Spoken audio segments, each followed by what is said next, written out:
To your shareholders, I must say we are all very privileged for your support.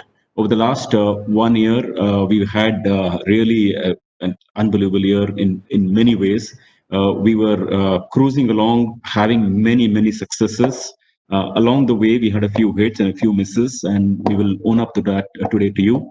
First up, I would say I'd like to very sincerely thank our employees who put this organization together. This bank is very lively, and that's something that is really amazing for us to just be a part of every single day we come to work. Coming to work is not a burden. Coming to work is joy. It's a challenge, of course. Our work is a challenge, and currently the state of the bank itself just needs managing it here and there. But employees are very charged, and they're very hardworking. It's really a lively place. So thank you, employees. I want to just say that to all of you. I want to just say to you all through this medium, because I don't know how many you see my videos on SNT, but certainly, hopefully, today you hear me, that to put an organization together like this is a rare privilege.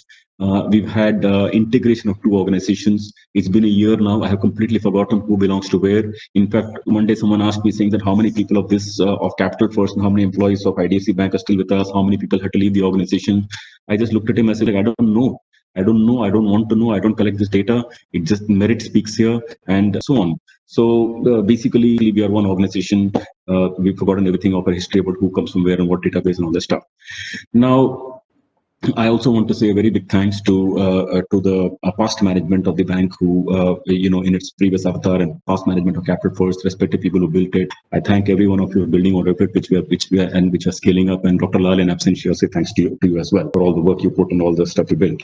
Now, with that stuff, I'd like to just say that as a bank, we are working very much in a very coordinated way, and that's very important. It is very important. In fact, during the Corona crisis, there was this thing about how to we coined something called Project Shoulder in one of such conferences.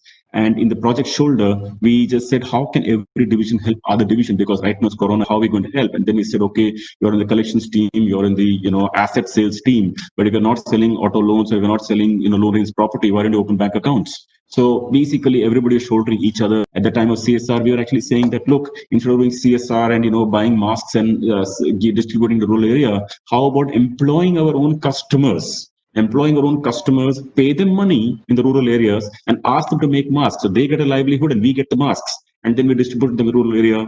There was one customer who was running restaurants. We picked up tiffins from him and he would be distributed to the people who needed it. So basically, people get an employment and income, and also at the same time, something good happens. So basically, you get the drift. So we are very proud that the core business we do drives the economy. Core business we do creates economic value down the chain through credit and through savings and all that stuff. And we want to layer up in a very significant way by using technology to make it happen. So that's my very quick brief about how we are thinking about the bank. Now, I have a small presentation for you, but I'll keep it very quick for you in the interest of time. So this is what we have for you. Now, let me just say in one short word, if you ask us, what did you do this year? I must say that we built the foundation. It's very important for us to think like this, because really, if you come into cricket pitch and start hitting sixes of the first ball, and you might get a 6 or 2, but you might, a couple of wickets will go down, and by the time before you realize you'll be 10 for 3, and then you wouldn't know where to look. And then the rest of the game is forever slow, because the middle order batsman, a late order batsman, was supposed to come and hit the runs in the sixes. They will be sitting and building the innings. So therefore, we really have thought about this, and we figured out that this is the year of building the foundation. Now, I must say we got a larger agenda, but I'm not going to take you through this level of detail. But basically, I want to just start by saying what is our vision and mission statement. It all starts from there. Our mission, and I'm very serious about it, seems to say we want to touch the lives of millions of Indians in a positive way by providing high quality banking products and services to them, with particular focus on aspiring consumers and entrepreneurs of our new India using contemporary technologies. This it's just not a statement. We really believe in it, and we want to align people with that.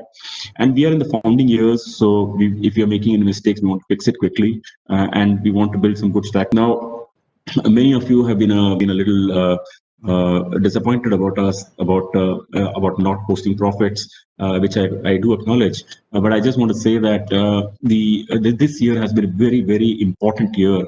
If I could take a minute to explain this to you, when we started this year, Capital First had 30,000 crores of assets, did not have any liabilities. I mean, had liabilities, but they were all wholesale liabilities.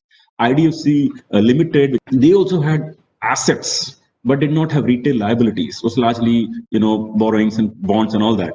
So basically, assets plus assets makes it assets, and there are the retail liabilities. Now, the good news was that IDFC Bank had built up a very good stack and done a lot of hard work and built the basic platform for the raising liabilities, retail liabilities, which we scaled upon. So the first objective of the bank was to scale up core deposits. What we call core deposit is retail CASA and retail term deposit. This is sticky money. So we grew this from 10,000 crores to 39,000 crores from the merger date to today. That's a really big jump. And you might say, what did you do 20,000 crores? And where did the money go? You must say that we use this money straightforward in paying off a certificate deposit. In fact, when we first walked in after the merger, we saw that we had a lot of certificate deposit. Now, what is certificate deposit? It is a short-term money, institutional money, and it's brittle. So when things go bad, this money really holds up. And it really happened in the corona crisis of March and April. Suddenly, markets froze. 3 markets froze, not one, 3 markets. And at that point of time, the bond markets froze, which is the NCD market, the CP market and the CD market dramatically froze. Nobody was lending to each other. So they were very uncomfortable. People are cutting risk limits on each other. And every day that was a panic discussion going on. Then the money markets had become frozen. Everything went wrong at that point of time. And if at that point of time we had not wound on 28,000 crores of brittle, short-term money, then we wouldn't have been as smiling as we were. So this money straight went to pay off this CD. And therefore, end of the year, we were sitting only for a balance sheet as large as, loan book of 1 lakh crore and liabilities at 1,60,000 crore. 1,60,000 crore, we had only 7,000 crores of this money. And I just want to say you that one of the fundamental foundation for the bank is safety first. As the MD and CEO of the bank, I always think about the depositor first. I want to make sure that there's enough money in the bank at all points of time. And it is not the slogans won't take us there. To take off this money, which is high, brittle money, was our first objective. I can assure you, all shareholders, that our bank is super safe. You can bring every penny of your personal, savings to our bank. You can be absolutely safe. My brothers, my sister, my family, myself, my friends whom I know, I encourage every one of them to bring the money here. You're entering my personal money. Everything is here.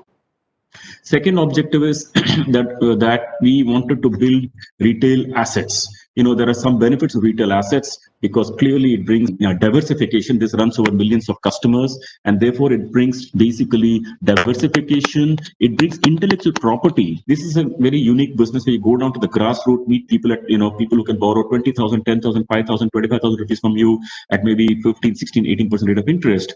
And that operating cost of the business is rather high, and that's why the rates are high.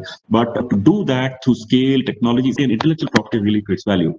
Then you might say, how did you grow this by 16,000 crores? Then how did you do it? Again, it is not just an accident. It's not a fluke. We're not building a story in hindsight, but quarter on quarter, we brought this down.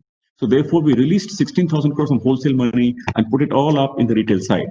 This was a very fundamental reason. This brought us safety and diversification. I told you our objective number 1 is safety. So we got safety and diversification.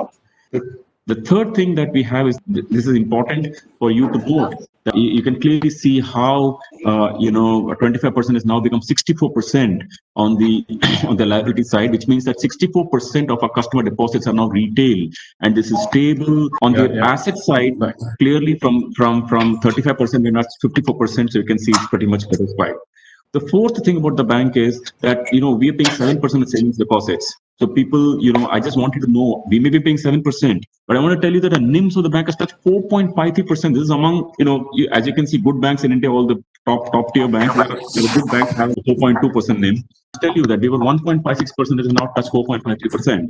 Even on merger, it was 2.89%. You can see that the pre-processing operating profit has moved from a 32 crore pre-merger. On merger, 276 now touched 555 crore. I can just say that we built this stable foundation. The other important thing to note is that the asset quality of the bank has been pretty stable. You can see here that it's now 0.9% and 0.5%. Of course, this benefited from Corona because the moratorium exists, so customers are not aging. So this we may not be entirely representative. Maybe the truth is maybe around 2% or 2. Maybe 2.5%. But you can still get the sense that as a trend line, even prior to the moratorium, you can see that the retail NPA is very stable for the bank. And I can tell you, it's just not 1 year; it's full 10 years. For 10 years, Capital First ran the book at gross NPA of 2% and net NPA of 1%. Now, 10 years of doing this, despite the fact that the customer profile is of slightly of a different profile. It's a small retail book that was built by IDFC Bank prior to the merger. Let me just say it's all fantastic. I have no complaint at all. They're doing there's absolutely no issue whatsoever. The other things about liquidity ratios. Our bank always maintains high liquidity ratios. We try to keep at 120, but we seem to have a bit more than our own requirement. Our capital is quite strong. So at the merger quarter, we had a bit of a goodwill accounting that ended up posting a loss. Then in the next quarter, we found Dewan Housing and Reliance Capital. We took a provision of 15% for that. Next quarter, situation on these accounts really deteriorated. So, every time I tell you, it was very hard for us. We did not take posting losses lightly. I want to assure you, shareholders. But what do we do? You start the quarter, you find a bad news in Reliance Capital, Dewan Housing. It is not yet technically NPA, but news is bad, smell is bad. So as a bank, it is our job to come and say it. So we had a choice. I mean, it is not easy for us to come in front of television channels and media and shareholders and disappoint you and say that we posted a loss. It was really never gave us joy. But if we postpone this problem, then this would have been a big problem later because it just compounds in its size and scale. So we set the number as it is. The next quarter, we discovered that these two entities were going down much faster.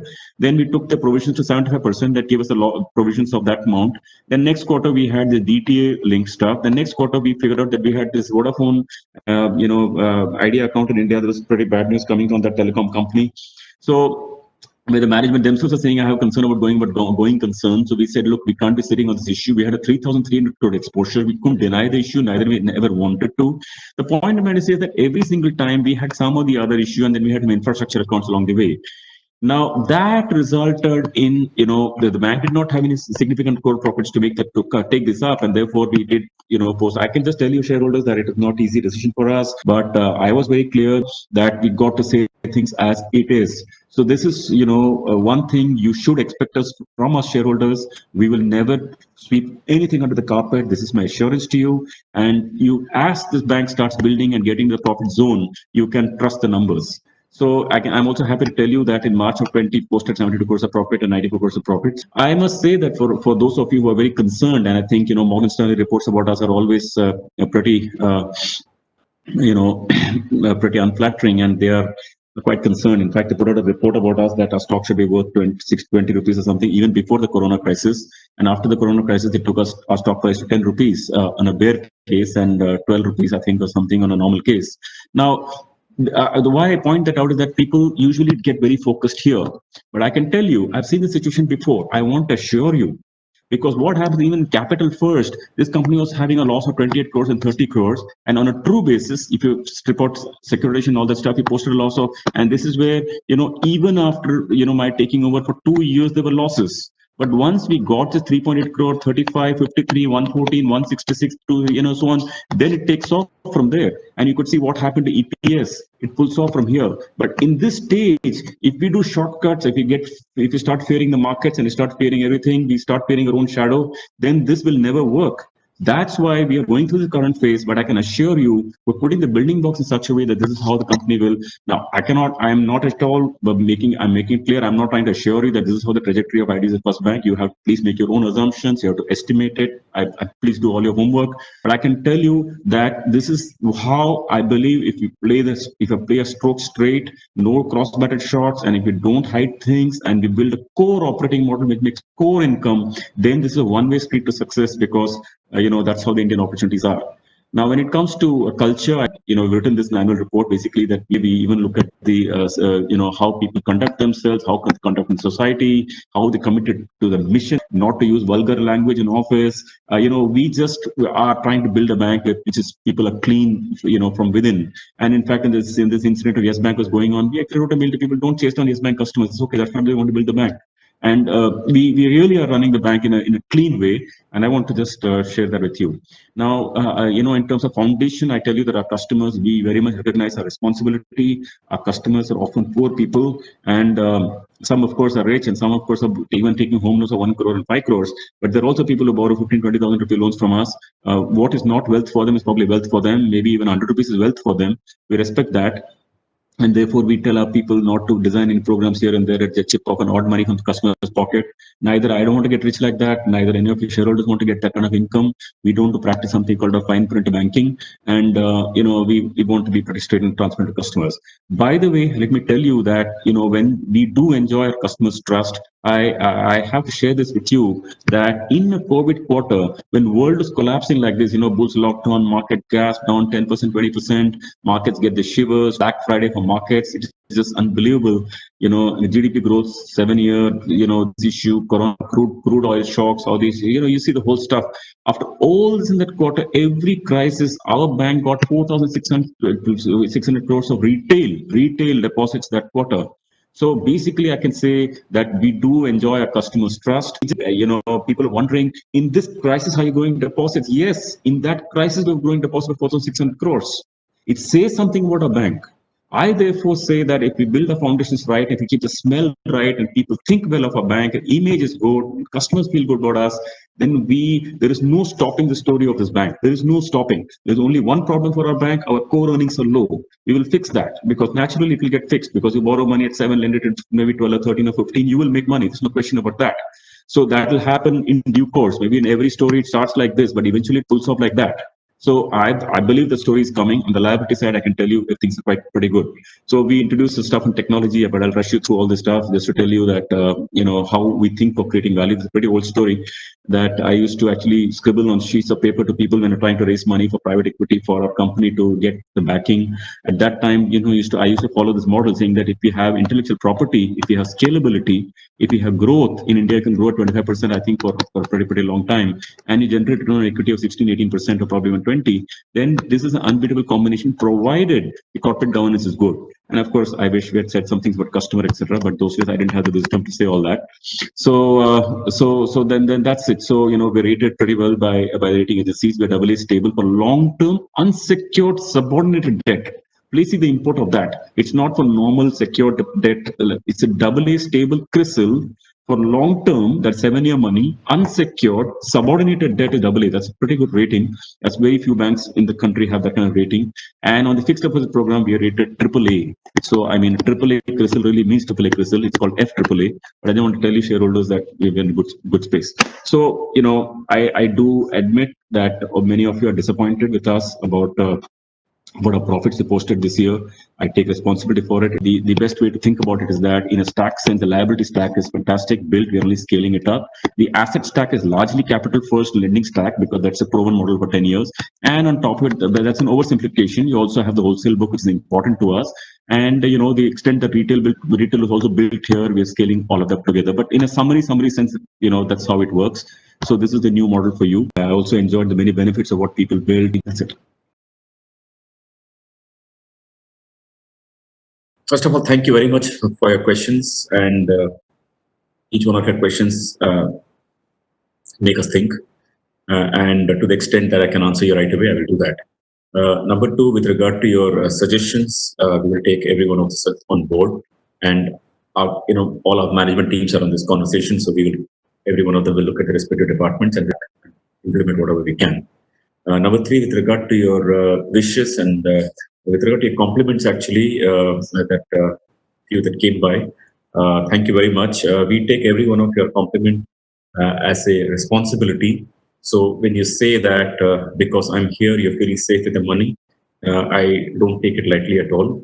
I take it as a responsibility. I can very safely say that I understand how well hard-earned money is across income segments, whether you're rich, you're middle class, you're lower middle class, or poor. Uh, Everybody's wealth is important, but particularly the middle class and the lower middle class, for them, this is it. This is all. They don't even have surpluses. So I do take it as an extra responsibility on me that we should live up to your standards and your faith. As I said once before, but I'm saying it again, just to be sure you heard it, that you can be absolutely be in peace about a bank with regard to the way we run the bank. We may have had issues with regard to profits over the last 4 quarters, but I can safely say that in our bank, you will not find an iota of corporate governance issues at all.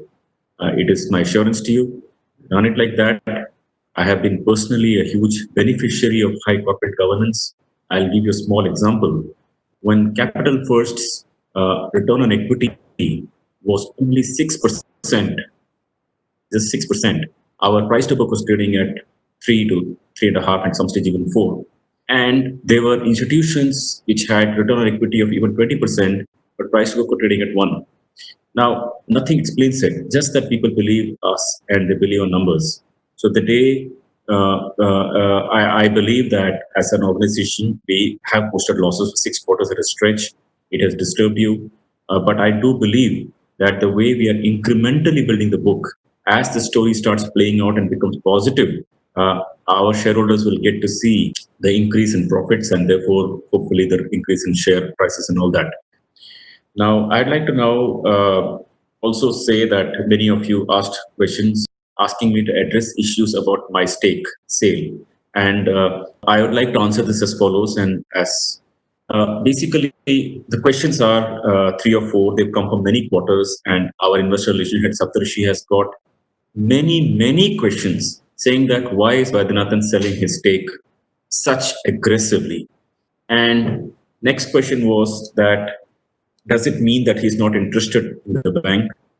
Does it mean that he's not seeing future in the stock of the value of a stock? And there were a number of other questions. Now, let me just answer this question as straight as I can. Basically, in Capital First, what really had happened was that the idea when I had left ICICI Bank was that there was a finance company where I wanted to buy a stake, and the stock price was about 100 rupees at that point of time. My theory was that if I buy the stake at 100 rupees, 150 rupees, then after work on it for 3 or 4 years, I believe this price of the stock will go up. And at some point of time, I thought I will sell the stake and close the loan. So I had taken a personal loan of about 78 crore rupees, and I had bought the company. Now, it so happened that my average purchase price was 162 rupees a share.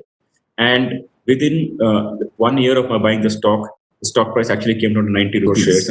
So I fell short of margin cover. And at that point of time, I had even mortgaged my house and a few other things to just stay that the stock doesn't get sold. Then eventually, then we got the equity backing. The company started doing very well, and it was because of all our employees and your goodwill of shareholders. And the stock price went up to over 700, 800 rupees. At some stage, I thought that I have to undo my loan because it was very high, and therefore I sold the stock at about 700 rupees, and I got 107 crores for it. I closed the loan, and basically I had made about 5 or 6 times my investment price. So then I just thought that this had worked so well, and that did a soft landing comfortably. Now, at the end of this transaction, I did another round of exercising of ESOP. It costed me about 35 crores, including tax of about 20 crores we paid to the government of India. And I kept the loan on me because I thought that under the same logic, if I keep the stock for another 5 years, 8 years, the stock has to go up. And I thought at some place I can enjoy the appreciation. And I thought appreciation of the stock will beat the cost of funds of that holding that loan. Some of you have raised a big concern about the fact that why did I give away stocks to here and there and all that. So yes, it is true that I had a loan of about 40 crores when I gifted the stocks to those, to a few people who are mentioned in the annual report, and then to the trust which had transferred about 40 crores of the stock. Then in 2020 March, I was very bullish about a company, about a bank. So I exercised another 2 crore shares and I paid another close to 50 crores of about 50 crores of loan for that. So this 50 crores and the prior 40 crores, all 90 crores was on me. And I believe that if I held for 4 5 years, the cross stock will create value, and again I can square it later like capital first. So happened, I had not factored for Corona, and Corona just blew away things. And from a price of 40 rupees stock came down to 20. I was out of margin, and there was one particular foreign lender who was really very concerned and was pushing very hard for squaring of the loan. They reduced the increased the margin cover, and as a senior leader of a bank, I did not want to be in a position where I'm holding a loan and any lender is concerned. So, and I did not have any other source of wealth to square the loan. So I took the only option available to me, that I sold the sold stock worth about 90 or 94 odd crores and closed the loan a second time around. Why I told you the story, just to let you know that this was just the fact that I believed stock held for longer term and great value. But irrational things happen. COVID was rather irrational. And when it came, I dealt with it. I squared the loan, and that was the end of the matter. Now, so your question, why did I, give out gifts of 60 crores when I'm already running a debt? I always thought the debt can be squared anytime. I never knew cover was going to collapse so fast. So that's the end of the matter. I've clarified myself as honestly as I could. There's no more to it, no less to it. You don't have to worry whether I'm committed or not committed. I'm very committed. I believe it's a rare opportunity. All of us, not just me, my colleagues, Pradeep, Amit, Madhi, and the rest of the teams have got in the organization to build a great bank. We're very much here, and we're going to build a great bank. So all of you who have deposited money with us, I want to say that to you. Now, there are some of you who spoke today, and there's one professor who wrote to me, I think from Columbia or somewhere, early this morning, as well as a couple of weeks, months, years ago also, saying that we trust in you so much that we want to invest our entire life savings in buying your stock. And we heard that from two college students just now also, that, whatever I have, I'm going to buy because I believe the bank so much, or I believe you whichever way. Now, I want to just say this to you as to how to think about it. I can assure you, this bank is a fantastic bank. I tell you that if we do business the honest way, the ethical way, clean way, and we have a core margin to build. We borrowed 7 lender, 12, 13, 14. This has to be profitable. This has to grow. And when you compound the NIM margin of 6 or 7% year on year on year on year, 3 years, 5 years, 8 years, this has to become unbelievably profitable. I have no doubt about that. But I must say this to you as to for those of you who trust us so much to invest their entire life savings into your equity. I say stop. I say think again, because I request you to diversify. I have to be honest about this, because we are an early stage bank. We have started up now, so our core earnings, pre-provisioning operating profit, is low. Our return on assets is low. In fact, it's just coming out, and a worm is coming out of profit just now. While if you see other fantastic banks in India, there are great banks, ICICI Bank, HDFC Bank, Kotak Bank, and there are so many other banks that are done who had a history of 18, 20, 25 years. They have been through this phase in their life, and today they're in a position of having strong margins, even at a pre-operating profit level, at an operating profit level. Now, therefore, if you, there is absolutely no doubt that a bank will do well.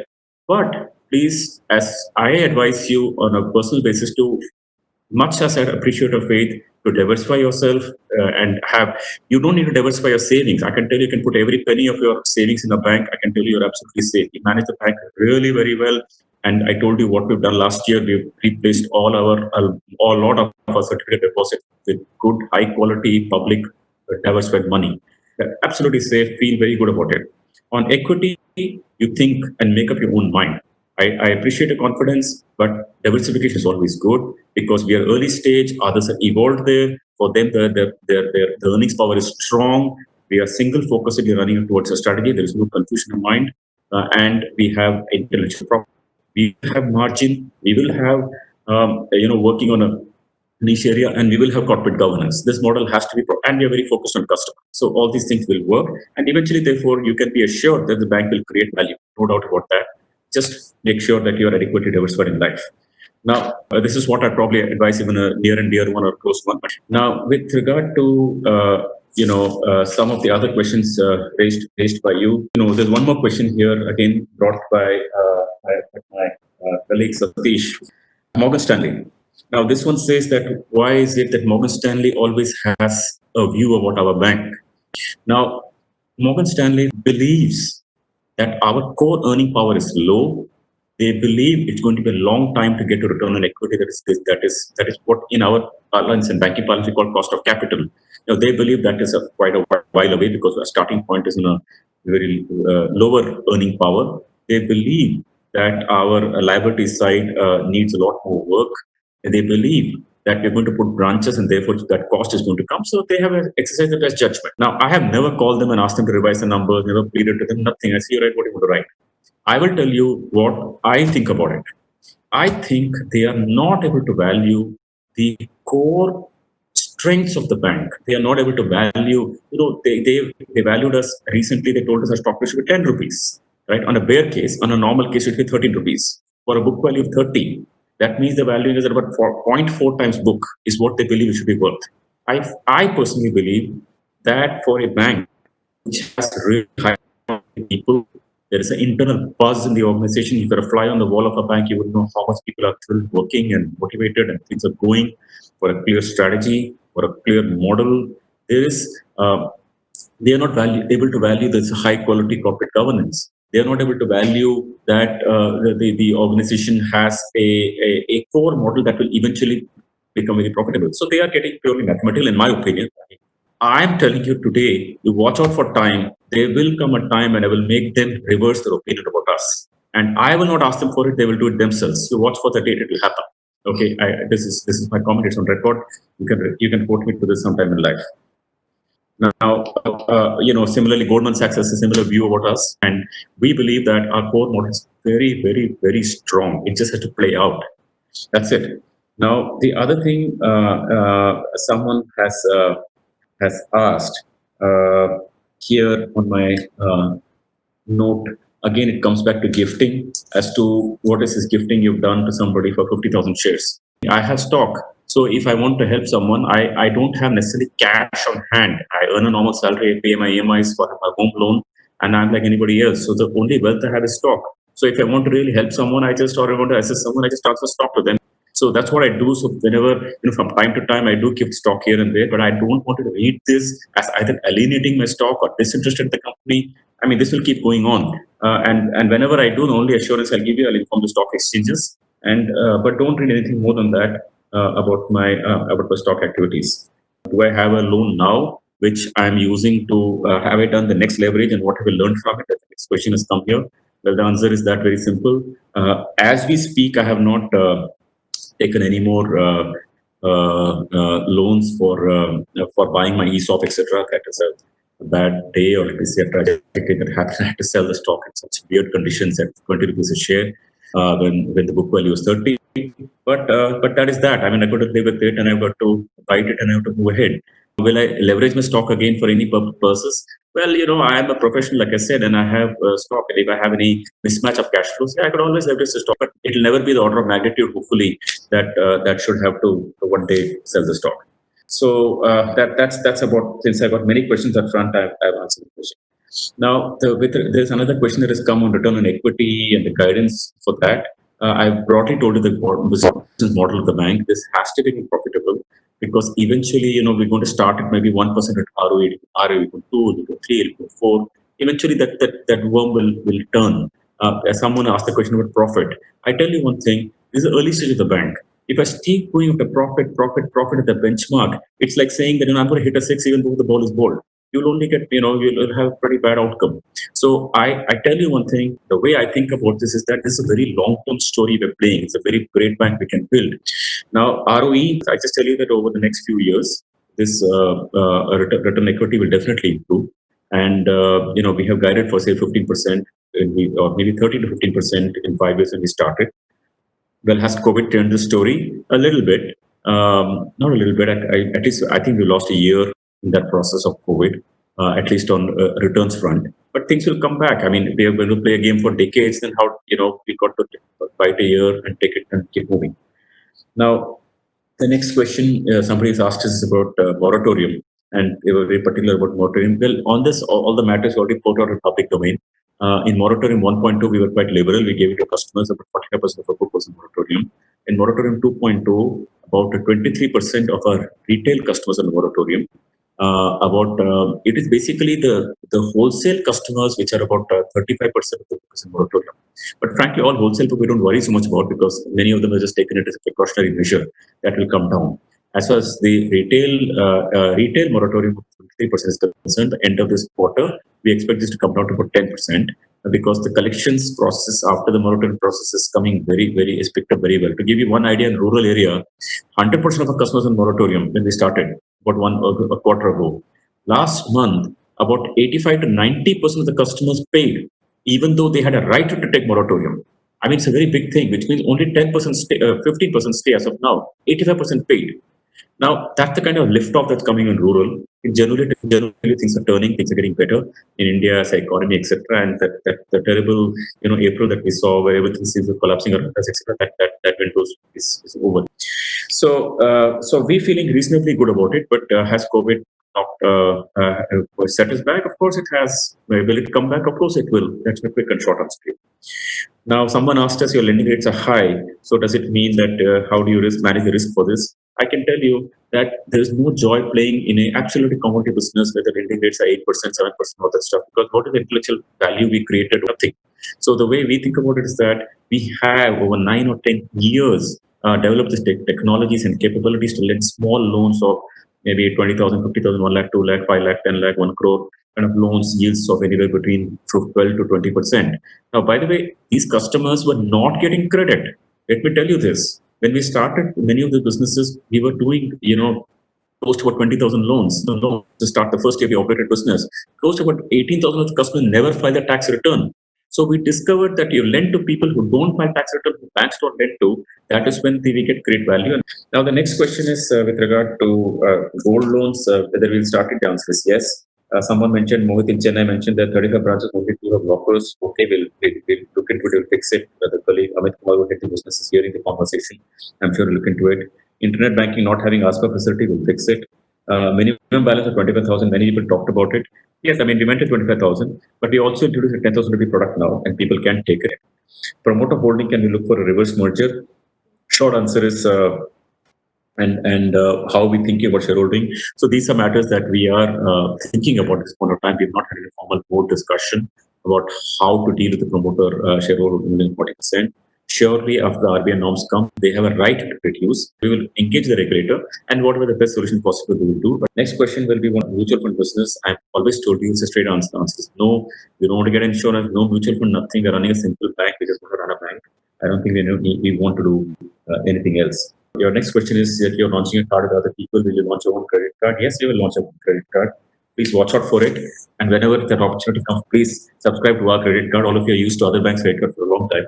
Please use our card also. You'll like it the way we're putting it together. Next question is on fintech. People said, short answer is yes, of course. We do work with fintechs. We believe there's a big collaborative opportunity there. So we do work with many of them, including Flipkart. Someone asked a question about some civil report being reported for 60,000 rupees. Yeah, that was an issue. We fixed it. Then somebody said the branch locator is not updated. Okay, we'll update it. How do you plan to reduce savings rate is a question. Now, on that front, I would like to give a simple answer. Now, we pay 7%, all right.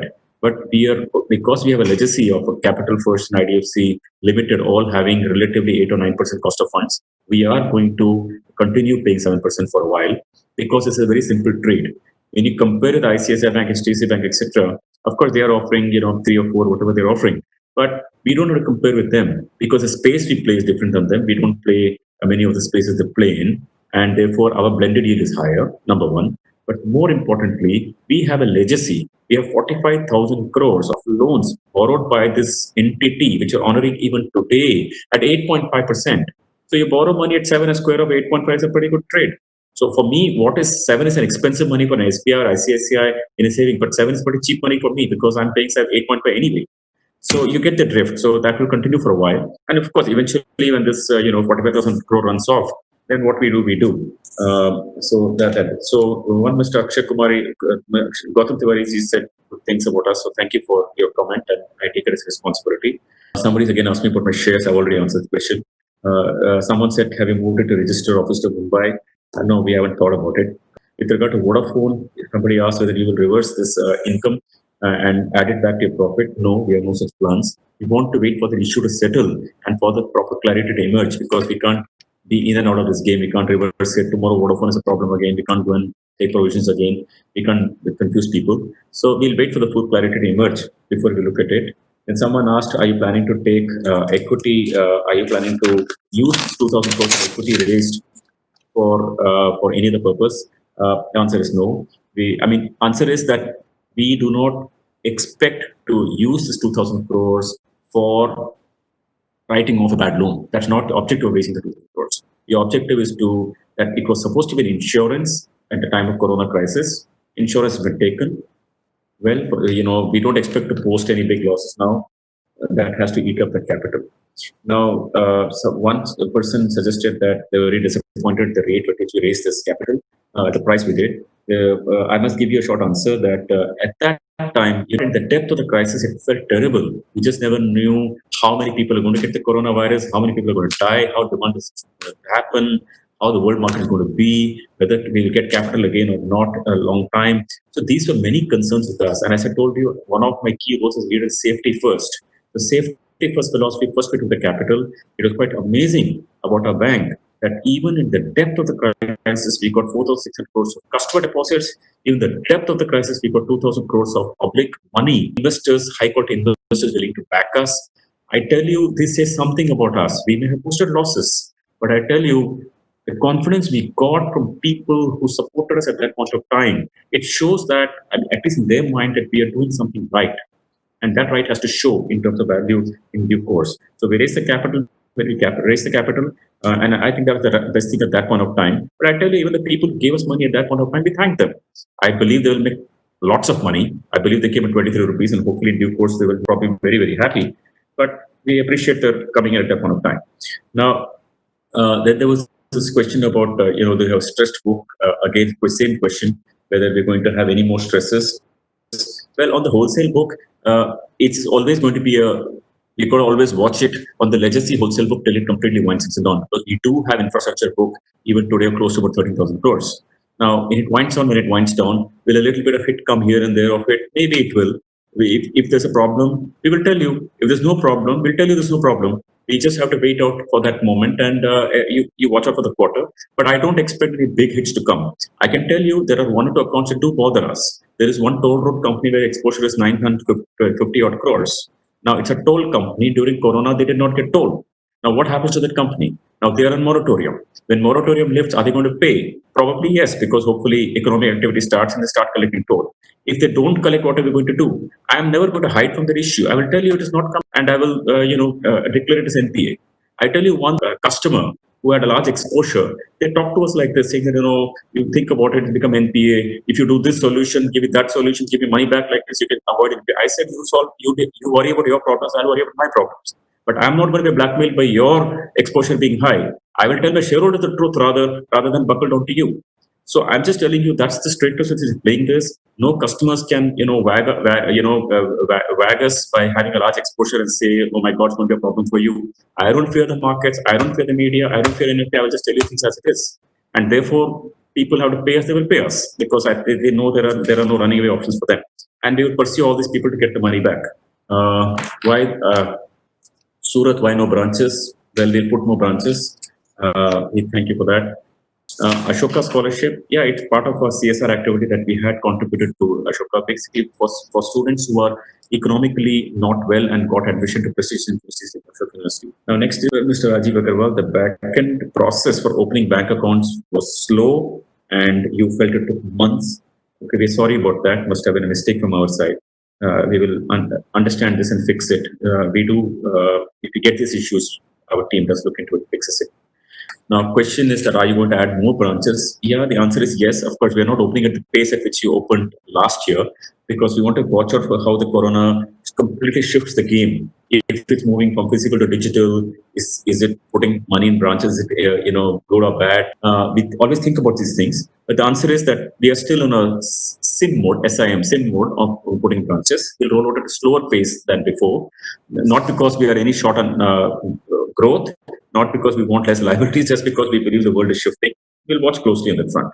Now, Ashutosh Naikji, what is the plan for expansion in rural areas? Rural is a fantastic business for us. We love it. We want to keep growing rural. I personally have been to many of those locations. In fact, I once went to a village and we met the close to about 70 people in the village who were sitting there and were welcoming us. You'll be surprised if I tell you the story. I asked them how many have loaned from us. In that group of 70 people, 40 or 45 hands went up, which is 45 out of 70 people that been financed by a bank in that one village. And they were all taking loans for buying a cow or a buffalo or a goat. And every one of them paying well. So the point I'm trying to say is that we love that space and we will definitely build on that. And, it's all good for society also. Now, IDFC Limited's role in future, I've already answered this. Till October of this year is 40%. After that, they may bring it down. But we'll try not to do anything disruptive. I'm sure we'll think about it in a proper way. Employee cost has increased by 22% Q1Q. How did you reduce cost during this quarter so sharply? A quick answer is that this quarter, because the disbursals were low, so we did not have to pay any DSA commissions. So it straight away impacted. So big production is because sourcing cost, the straight answer. But we're also doing a large number of cost reduction exercises at the bank. Every division of the bank has been asked to figure out what are the extra costs that are just not adding value. So basically, we are on that cost reduction exercise also at the same time. Opening a Twitter account of Mr. Vaidyanathan. Well, I must say that it's a big distraction. I know there are evolved people, names you mentioned, who are able to manage that. I believe for me, it will become a very big distraction. I have a work to do. I work in the morning, there are meetings after meetings after meetings. I've got to concentrate. One of the issues of being in a public role is that the public thinks they have reached you, but you have no time to even look at the comments. By the way, for social media, we have a team who tracks the information and feeds and deals with it.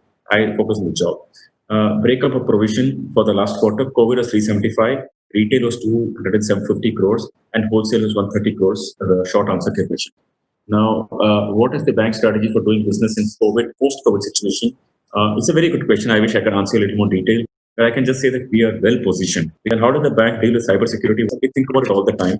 I personally pay a lot of attention in pushing the organization on this front, saying that, look, if you have a credit loss of 1 or 2% more, it's something the bank can live with. But if a cybersecurity issue comes, this can be much big issues for the bank. So we are aware of the issue. We focus on it. We put the latest technology in the front. We put a line, circle after circle after controls in the bank. So these are called circles of security. So I think we're pretty good on that front. Introducing Flexi RT suggestion, the answer is yes. Will RBI permit you to take AMC? I told you whether permit or not. I'm not going to apply to them. I have no plans to take any AMC business. We'll be a distributor rather than the manufacturer of these things. Consistency in quarterly timing of announcement. Why we announced last year phase 1, phase 2 results is that COVID was going on. Our deposits were good. We wanted to tell the market things are fine. That's why we did pre-results we announced, then post-results we announced. We don't want to practice. It just puts too much stress on the system. We got to reconcile too many things. Now we've come consistency quarter after quarter. We will announce it. Someone said your phone banking didn't pick up the phone. I'm sorry about that. I do think we need to improve. And you mentioned Kotak is doing a very good job. Thank you. Yeah, I really believe some of these evolved banks are doing a great job, and we should learn from them. CSR, someone said that you appreciated it. So thank you for the CSR team. Very good conversation. Hopefully they'll be happy to hear that. Now, the next question someone asked, an important question, I don't want to duck this, is about the fact that IDFC, why do we have 570 crore outstanding shares? So someone said, looks a very large number of shares. How do you deal with the situation? Let me just answer the question, because there is, especially the young chartered accountants who are joined us today, age 21, 22, 23. It'll be good for you to hear this. Sometimes people compare the share price of one bank and share price of another bank and say that share is 300, this share is 30 rupees, that the share price of 300 must be, a better quality bank or a more valued bank. The company is valued at 30 rupees. That's not true. I want to just explain the technicality behind this. The market cap of a bank, market capitalization is the true worth of that bank at that point of time. For a given market cap, so in our case, a market cap is 15,000 crores. Now, if we have issued 580 crore shares, our share price is 27. If we have issued 58 crore shares for the same market cap, our share price could have been 300 rupees. So whether it is 30 or 300 makes no difference, depends on the number of shares we issued. So therefore, you should rightly focus on price to book value. You should focus on market cap. The share price is a representation of how many number of shares issued. If you do a good job, even from here, you will see appreciation if you can create core earning power. Now, next question, someone has asked, how will you create value? I have answered the question to you. If you have intellectual property, if you have growth, if you have return on equity, and if you have scalability, On top of this, if we have corporate governance, we will definitely create value. I believe we are touching all these buttons. Now, with these questions, at least I'm done with all the questions that you asked, and that was just forwarded to me by my colleagues. I happen to be the public face of the bank, so you're hearing me. But the quality of people in the bank is really amazing.